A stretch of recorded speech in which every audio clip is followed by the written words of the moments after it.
ओम शांति। नीरसता से नवीनता। तो आज तीसरा दिन है, तीसरा स्टेप हम डिस्कस करेंगे। उम्मीद है आपने पहले दो स्टेप्स पे काम किया होगा, रिवाइज किया होगा, और अगर आपने किया होगा तो ये तीसरा स्टेप आपके बहुत काम में आएगा। अगर आप सीधा तीसरा करेंगे तो थोड़ा दिक्कत हो सकती है। तीसरा स्टेप है ऑनेस्टी। नीरसता का एक कारण है हमारे अंतर में दो मुखी पर्सनैलिटी होना। दो मुखी, जिसको बाहर की दुनिया में भी बाइपोलर पर्सनैलिटीज़ कहते हैं, या फिर साइकोलॉजिकल भाषा में क्लासिफिकेशन ऑफ इंटेलेक्ट कहते हैं, बाइफर्केशन ऑफ इंटेलेक्ट कहते हैं। माना हम खुद ही अपने अंदर दो अलग अलग, तीन अलग अलग, चार अलग अलग पर्सनैलिटीज़ हैं, और हमें खुद ही समझ नहीं लगता है कि हम कौन से समय कौन सी पर्सनैलिटी बन जाते हैं।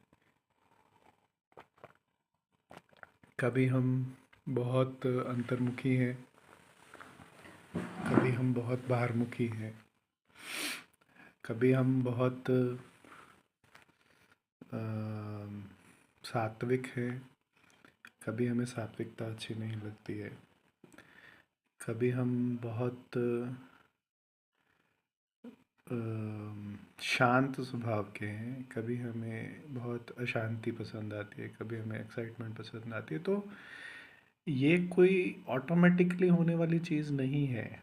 हमें लगता है कि हमारे कंट्रोल में नहीं है, परंतु अगर हम इनपुट एंड आउटपुट को यथार्थ रीति से समझें तो चीज़ें समझ में आनी शुरू हो जाती है कि क्या हो रहा है। और इसमें जो एक गुण जिस पे हम आज फोकस करने वाले हैं वो है ऑनेस्टी। अगर हमारी पर्सनैलिटी के अंदर विपरीत विरोधात्मक गुण है, और वो विरोधात्मक गुण अपने आप समय प्रति समय बाहर निकल के आते हैं, तो उसका एक ही रीज़न है कि हमने अपने मन से, अपनी इच्छा से, अपनी समझ से अपना व्यवहार जज नहीं किया है, अपना व्यवहार क्रिएट नहीं किया है। अक्सर हमारी पर्सनैलिटी जैसी भी बन रही है वो दूसरों के प्रभाव से, या दूसरों के साथ हमारी बौद्धिक गणना, कंपैरिजन, इवैल्यूएशन के आधार पे हमारी बुद्धि कुछ डिसीजंस ले रही होती है। ऑनेस्टी का अर्थ ये है कि जैसा मैं हूँ उसे एक्सेप्ट करना, जैसे दूसरे हैं उसे एक्सेप्ट करना, और सबसे इम्पोर्टेंट बात, बाबा के सामने जैसा मैं हूँ वैसा प्रेजेंट होना। हम बाबा के सामने बहुत सारी बातें करते हैं, बाबा के साथ बहुत सारी बातें करते हैं। Most of them are cosmetic in nature. बाबा के साथ भी हम अपने मन की, दिल की बात गहराई से उसी एक्सेप्टेंस और ऑनेस्टी के लेवल से कर पाए। मान लीजिए आपको किसी बात पे बुरा लगा, और आपने बाबा को बताया कि मुझे बुरा लगा, पर आपने ये नहीं बताया कि मुझे बुरा क्यों लगा, या उसको स्वीटेंड करके बताया। तो किसी भी आत्मा, भगवान तो को छोड़ दीजिए, किसी भी आत्मा जिसके साथ आप 100% ऑनेस्ट नहीं है, आपका संबंध गहरा नहीं हो सकता है।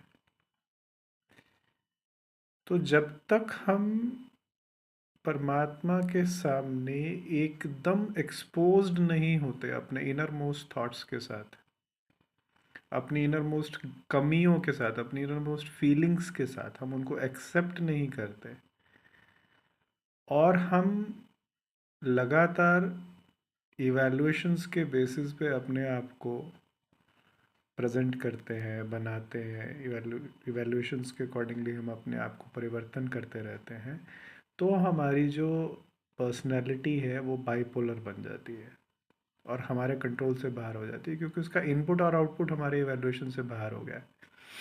कभी हमने किसी बात के प्रभाव में कुछ किया, कभी हमने किसी बात के प्रभाव में कुछ किया, कभी हमने किसी बात के प्रभाव में कुछ किया। तो ऑनेस्टी का मतलब ये है कि मैं ये हूँ, इसको एक्सेप्ट कर लेना। सबसे पहले है इसकी एक्सेप्टेंस, कि मुझे मेरी ये मानसिकता है, मेरी ये सोच है, मेरा ये विचार है, मेरा ये चलने का तरीका है, मेरी ये पसंद है, मेरी ये नापसंद है। फिर उसको परिवर्तन करना वो बाद की बात है। परंतु सबसे पहले मैं क्या हूँ, मुझे क्या ठीक लगता है, मुझे क्या ठीक नहीं लगता है, भले आप उसको ठीक बाद में कीजिए, परंतु पहले उसको एज इट इज़, बिना किसी लाग लपेट के, बिना किसी जस्टिफिकेशन के, बिना किसी कवर अप के, हम पहले सबसे पहले अपने आप से और बाबा से इस बात को एक्सेप्ट करें कि मेरी ये सोच है, मेरी ये विचार है। हम दोनों तरफ की बातों को अपनी तरफ, अपनी बुद्धि में एक्सेप्ट करने की कोशिश ना करें। ये है ऑनेस्टी की गहराई, जहाँ हम गलत हैं तो गलत भी एक्सेप्ट कर रहे हैं, उसको जस्टिफाई नहीं कर रहे हैं। और जब तक आप एक्सेप्ट नहीं करेंगे तब तक आप ठीक नहीं कर सकते। उसके पीछे का राज ये है कि आपके अंदर परिवर्तन तब आता है जब आपका मन डिसाइड करता है कि ये परिवर्तन करना है।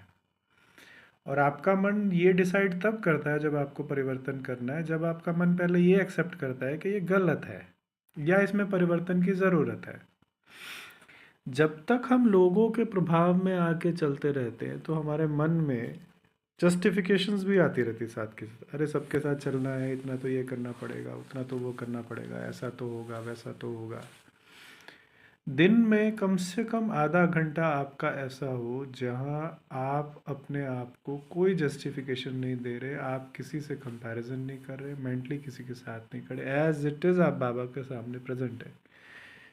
बाबा मैं ये हूँ, बाबा मैं ऐसा हूँ, बाबा मैं ऐसा समझता हूँ, बाबा मैं ऐसा सोचता हूँ।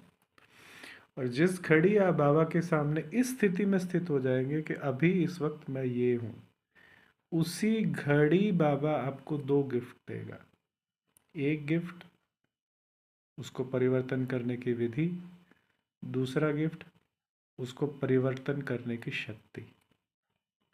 परंतु आपको अपनी बुद्धि को, अपनी मनसा को उस एक चीज़ पे टिकाना होगा कि ये ऐसा है। ऑनेस्टी का मतलब ये नहीं है कि हम दूसरों के बारे में कुछ भी उल्टा पुल्टा बोल रहे हैं और हम कह रहे हैं कि हम ऑनेस्ट हैं। हम अपने बारे में अपने अवगुण अवगुण उठा उठा के ला के बाबा को सुना रहे हैं और हम कह रहे हैं ऑनेस्ट है। नहीं, एक्सेप्टेंस, ये मेरी करंट स्टेट है, परंतु ये मेरी परमानेंट स्टेट नहीं है, ये मेरा आदि अनादि स्वरूप नहीं है। इसलिए उसको फीलिंग में लाए बिना बाबा के सामने रख देना। जैसे ही आपको किसी बुरी चीज़ की फीलिंग आती है, वैसे ही आपका मन फटाफट जस्टिफिकेशन में जाता है, कवर अप में जाता है। परंतु जब आप किसी चीज़ को एज इट इज़ फील किए बिना कि ये मेरा है या मैं हूँ, नहीं, ये एक करंट स्टेट है, और बाबा के सामने रखते हैं, तो आपका मन बहुत सारी थका देने वाली हलचल से बाहर आ जाता है। और उसी समय बाबा आपको किसी बात का सॉल्यूशन और शक्ति दोनों दे देता है। नीरसता का कारण है मन के अंदर चलने वाले द्वंद्व।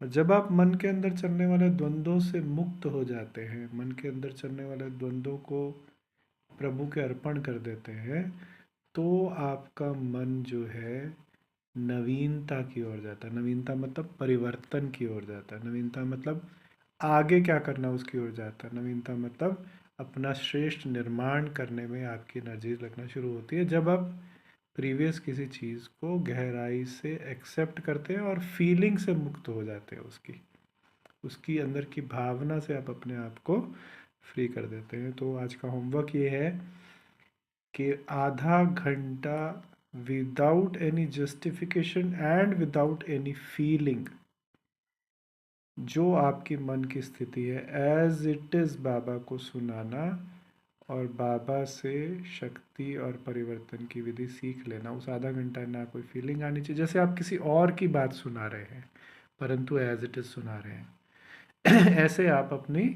मन की स्थिति बाबा को सुनाएं, तो उसके अंदर की थकावट आपकी ख़त्म होगी। अच्छा जी, ओम शांति।